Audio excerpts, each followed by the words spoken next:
এই এপিসোডে আমরা মেথড ওভারলোডিং বা প্রপার্টি ওভারলোডিং এই জিনিসগুলো নিয়ে একটু আলোচনা করব। হ্যাঁ, এই জিনিসগুলো আগে খুচরোভাবে বিভিন্ন এপিসোডে দেখানো হয়ে গেছে, তবে আমি চাই জিনিসগুলো একটা অর্গানাইজড হিসেবে এই একটা সেন্ট্রাল এপিসোডে থাক।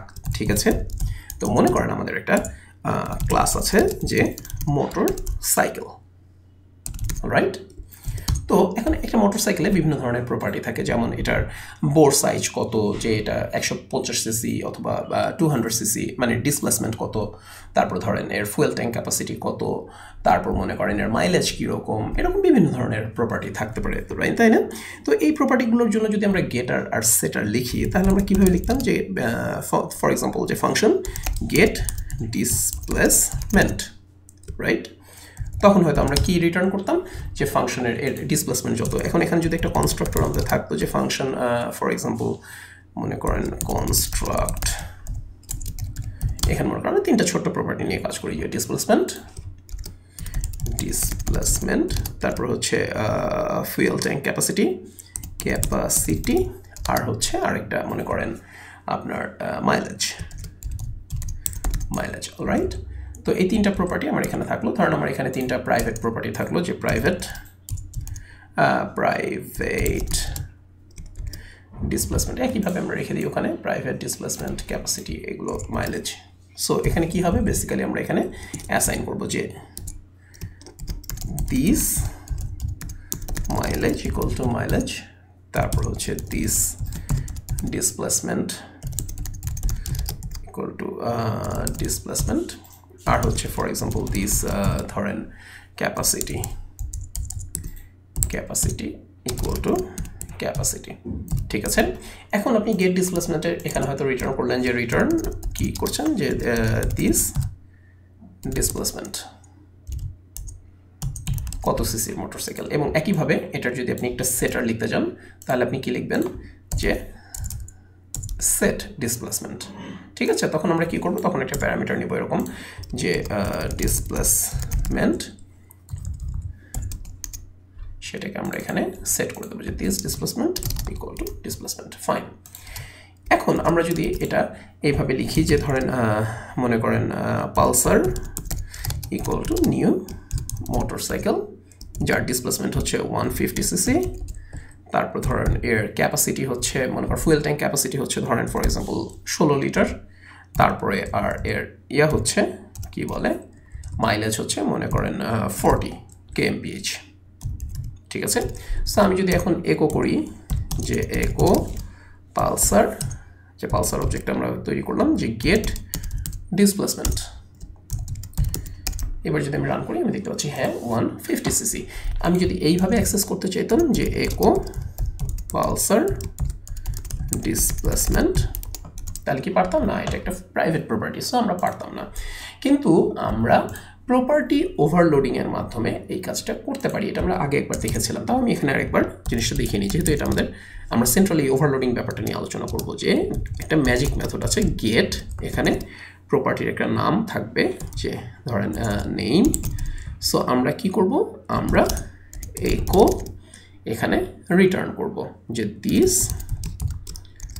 নেম। দেখেন এখানে কিন্তু ভ্যারিয়েবলের নামটা আছে। ভ্যারিয়েবলের নাম থাকার ফলে হয়েছে কি, যে আমি যখন ডিসপ্লেসমেন্ট চাচ্ছি তখন এখানে আসছে displacement. So name equal to displacement, তাহলে জিনিসটা আসলে বেসিক্যালি হচ্ছে যে দিস ডিসপ্লেসমেন্ট। ওকে, আর যেহেতু ক্লাসের ভিতর থেকে কল হচ্ছে, so private public it doesn't matter, same স্কোপই আছে। এখন যদি আমি রান করি, আমি কিন্তু এখানে দেখতে পাবো যে 150 সিসি। এই যে একটা প্রপার্টি ওভারলোডিং হলো, অর্থাৎ আমি যে কোনো প্রপার্টিকে সরাসরি অ্যাক্সেস করতে পারছি। হ্যাঁ, আমার প্রপার্টিগুলো যদি এভাবে না থেকে, ফর এক্সাম্পল আমার মনে করেন এখানে একটা থাকলো, যে প্রাইভেট প্যারামিটার্স, মানে বাইকের প্যারামিটারগুলো কী কী। ঠিক আছে, সো আমি যদি প্রাইভেট প্যারামিটার্স, রাইট, আমি যদি এখন প্যারামিটার্সগুলোকে এভাবে ইনিশিয়ালাইজ করতাম, যে দিস প্যারামিটার্স ইকুয়াল টু একটা ব্ল্যাঙ্ক অ্যারে, এবং এতে আমি মনে করেন পুশ করলাম, যে দিস প্যারামিটার্স, তার ভেতরে মাইলেজ ইকুয়াল টু এটা। ঠিক একইভাবে দিস প্যারামিটার্স মনে করেন আমি এখানে দিয়ে দিলাম this parameters displacement equal two এটা, এবং ক্যাপাসিটি হচ্ছে এটা। ঠিক আছে। এখন দেখেন আপনি যদি এখন এটা এই যে প্রপার্টি ওভারলোড করতে চাইতেন, আচ্ছা রিটার্ন এখানে না দিয়ে এভাবে না দিয়ে আমি এখানেও এটা বসিয়ে দিই যে এটা এবং ব্যাস। সো এখন যদি আমি এটাকে ডাইরেক্টলি অ্যাক্সেস করতে চাই যে গেট ডিসপ্লেসমেন্ট, হ্যাঁ, তাহলে আবার এখানে তো রান হচ্ছে, দ্যাট ইজ ফাইন। কিন্তু এবার যদি এভাবে অ্যাক্সেস করতে চাই প্রপার্টি ওভারলোড করে, তাহলে আমরা কি করব, তাহলে আমরা যেটা করব সেটা হচ্ছে এখানেও একই স্টাইলে জিনিসটা দেব। এখন কিন্তু ডাইরেক্টলি আপনি মানে ওটা যদি পাবলিক হলেও আপনি কিন্তু অ্যাক্সেস করতে পারতেন না। সো এনিওয়ে আমরা এখন অ্যাক্সেস করতে পারছি, এই যে দেখেন 150cc, ঠিক আছে। সো আমি এখন ইচ্ছা করলে এখানে যদি আমার এখানে ফাংশনটা না থাকতো গেটার এবং সেটার, ধরুন ফর এক্সাম্পল এটা আমি রাখলাম এবং একইভাবে আমি এখানে একটা সেট ফাংশন ইউজ করি, সেট এখানে হচ্ছে নেম আর এই পাশে হচ্ছে ভ্যালু। তাহলে আমরা কি করব যে this parameters name equal to value, alright. So এবার আমরা যদি এটাকে সেট করতে চাই, ধরেন এখন রান করছি যে দিস পালসার these parameters কোথায় হয়েছে, call to undefined method get displacement, right, get displacement আমাদের নাই, ফাইন। এখন আমরা এখানে দেখতে পাচ্ছি এবং আমরা এখন কিন্তু এটাতে সেটও করতে পারছি ইচ্ছা করলে। ধরেন পালসারের একটা ভার্সন আছে 135cc। সো এবার যদি আমরা রান করি, এই যে আমরা দেখতে পাচ্ছি এবং মজার ব্যাপার হচ্ছে এখন আমরা সবগুলো ভ্যারিয়েবলই একসাথে সেট করে ফেলতে পারছি এবং এগুলো একটা সেম অ্যারের মধ্যে আছে, আমরা যেভাবে ইচ্ছা সেভাবে ম্যানেজ করতে পারছি।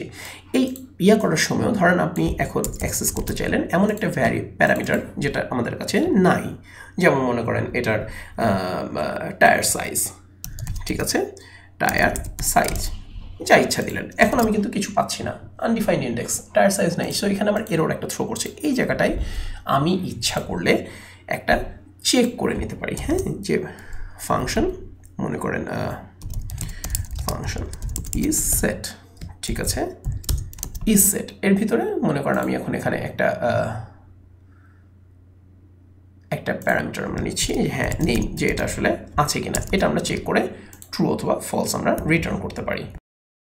তার আগে চলেন আমরা ছোট্ট এখানে চেক করি যে মনে করেন ইফ, ধরেন ফর এক্সাম্পল ইজ সেট, এখানে আমরা নাম দিলাম হচ্ছে পালসার। দেখাই আমি জিনিসটা আসলে কিভাবে কাজ করে, ঠিক আছে। দেখেন যদি আমাদের থাকে তাহলে আমরা কি করব, এটাকে একো করব, হ্যাঁ, আমরা নর্মাল রান করাতে আমরা কোনো কিছু দেখতে পাচ্ছি না, ফাইন। এবার আমরা এই জায়গাটা ইজ সেট যখন আপনি কল করছেন তখন কিন্তু বেসিক্যালি এই ফাংশনটা একবার রান করবে। সো আপনি যদি এখন একো করেন, এখানে চেক করলেন আপনি নিজে, ইফ ইজ সেট মনে করেন দিস প্যারামিটারস, এখানে আপনি এই যে displacement name, sorry, if not, দেখেন এটা কীভাবে কাজ করে। সো এখানে আপনি কি করলেন, একো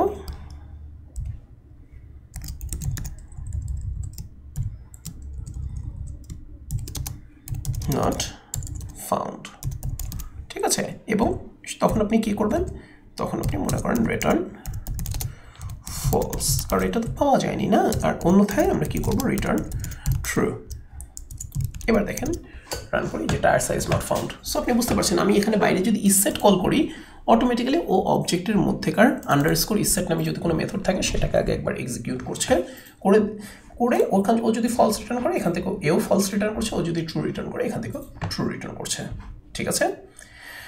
so tyre size not found, else আমরা যদি এখানে ট্রু রিটার্ন করতাম, দেখেন এখানে কিন্তু ধরেন একো ফর এক্সাম্পল, সো মনে করেন নট ফাউন্ড, আর ধরেন এখানে আমরা লিখি যে একো ফাউন্ড ধরেন, হ্যাঁ। তো এবার দেখেন আমরা যদি রান করি আমরা দেখতে পাচ্ছি হ্যাঁ টায়ার সাইজ নট ফাউন্ড, এবং সাথে কি আমরা এখানে দেখতে পেলাম যে ওকে নট ফাউন্ড। এখন আমরা যদি একটু ট্রিকারি করতে চাই, ধরেন এখানে যদি এটা করি যে পাওয়া গেলে বলবে নট ফাউন্ড আর না পাওয়া গেলে বলবে ফাউন্ড, ওকে। এই যে দেখেন আমরা কিন্তু এখানে মানে ইসেট চেক করছি, যে ইসেট করলে মানে থাকলে এটাকে বলছি হচ্ছে নট ফাউন্ড, আর না পাওয়া গেলে বলছি ট্রু। আমরা এখানে একটা ডিরেকশন চেঞ্জ করে দিলাম, ডিরেক্টিভ চেঞ্জ করে দিলাম। এবার যদি আমরা রান করি লজিক দেখেন এবার বলছে পালসার টায়ার সাইজ, এটা বলছে ফাউন্ড। সো এই ইসেট আমরা ইচ্ছা করলে আমরা কিভাবে এই প্যারামিটারটা আমাদের মানে অবজেক্টের মধ্যে আছে কি না এই জিনিসটা আমরা ইচ্ছা করলে চেক করতে পারি এবং সেটাকে আমরা ওভারলোড করতে পারি, আমাদের নিজেদের ইচ্ছা মতো আমরা বিহেভিয়ারটাকে কন্ট্রোল করতে পারি। একইভাবে আরেকটা চমৎকার ফাংশন আছে, সেটা হচ্ছে আনসেট। অলরাইট, সেটা হচ্ছে বাইরে থেকে যদি আমরা কখনো আনসেট কল করি, যেমন ধরেন এটা কল করলাম যে আনসেট যে পালসার মাইলেজ, ঠিক আছে। সো এখন যদি আমি কল করি, দেখেন এখন কি হবে, এই আনসেটের ভেতরে আমরা এই একইভাবে নেম নিই, দেন আমরা কি করব, ইন্টারনালি এটাকে কিভাবে ডিলিট করব সেই মেকানিজমটা আমরা এখানে এস্টাবলিশ করতে পারি, যে আনসেট ধরেন দিস প্যারামিটার্স এবং তার ভেতরে নেম, ঠিক আছে। সব কিছুই আমাদের হাতে মধ্যে এখন আছে। আমরা যদি ধরেন ফর এক্সাম্পল এখানে যদি একটা ইয়া করি যে প্রিন্ট আর দিস প্যারামিটার্স, ঠিক আছে, ডিলেটের আগে এবং ডিলেটের পরে, তাহলে আপনি বুঝতে পারবেন যে আনসারটা কাজ করছে কিনা। যেমন আমরা শুধুমাত্র এখানে এইটুকুন কল করেছি, ওকে। এবার রান করি, এখানে স্ল্যাশ এন দিই, এখানে স্ল্যাশ এন দিই, এবার রান করি, দেখেন এই যে অ্যারে ডিলিট করার আগে এই অবস্থায় ছিল। আমরা এখানে শুধুমাত্র একটা মেথড কল করেছি, কিন্তু এটা অবজেক্টের ভেতরে এই যে ডাবল আন্ডারস্কোর আনসার থাকার কারণে একে কল করেছে, ম্যাজিক মেথড, ওকে। এবং আমরা এটাকে দিয়ে দেখতে পাচ্ছি যে হ্যাঁ, আমরা যা ইচ্ছা তাই যেভাবে ইচ্ছা ডিলিট করার মেকানিজমটা আমরা এখানে সেট করতে পারছি। তো এইভাবে পিএইচপির এই ইন্টারনাল মানে ম্যাজিক মেথডগুলো দিয়ে অনেক ইন্টারেস্টিং কাজ করা যায়, এবং বড় বড় প্রজেক্ট যখন আপনি লিখবেন তখন দেখবেন যে এই মেথডগুলো অনেক হ্যান্ডিভাবে কাজে লাগে, ওকে। তো এই জিনিসগুলো জানা থাকা দরকার। হয়তো দেখবেন যে রেগুলার ইউজ পাচ্ছেন না, কিন্তু একটা সময় না একটা সময় দেখবেন যে এই মেথডগুলো আপনার কাছে অনেক কাজে লেগেছে। সো না জানা থাকলে ব্যাপারটা তখন আপনি দেখবেন যে খুঁজতে গলদঘর্ম হয়ে গেলেন। তো এই আর কি। টেক কেয়ার গাইস, হ্যাঁ, আর অবশ্যই প্র্যাকটিস করবেন। এনজয়।